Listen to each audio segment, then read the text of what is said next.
Hello అండి అందరికీ.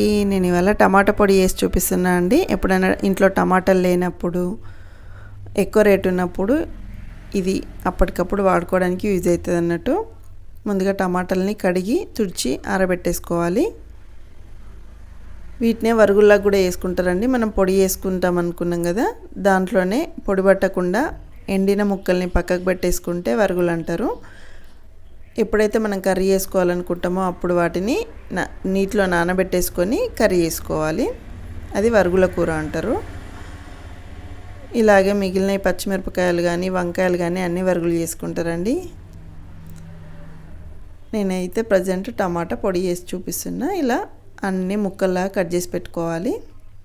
ఎక్కువ గింజలు ఉంటే గింజలు తీసేసుకోవాలి. చూడండి, నేను బాగా సీడ్ ఉన్నది పక్కకు పెట్టేసా, కొన్నిటికి ఉంచాను. ఇవన్నీ ఎండలో ఆరబెట్టేసుకోవాలి.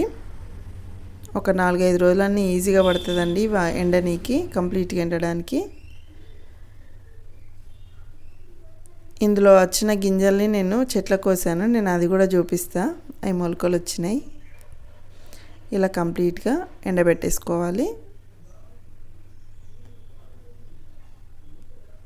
మధ్య మధ్యలో ఒకసారి కలుపుకోవాలి. ఇలా కంప్లీట్గా ఇట్లా సౌండ్ వచ్చే వరకు, గలగల అయ్యేంత వరకు ఎండబెట్టేసుకోవాలి. వీటినే వరుగులు అంటారండి. ఇలానే ఉంచుకొని స్టోర్ చేసుకోవచ్చు.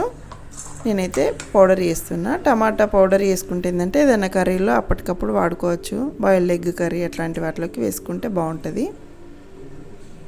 అంతే అండి, టమాటా పొడి రెడీ. స్టోర్ చేసి పెట్టేసుకోవడమే. చూడండి, మొలకలు వచ్చినాయి. Thank you for watching.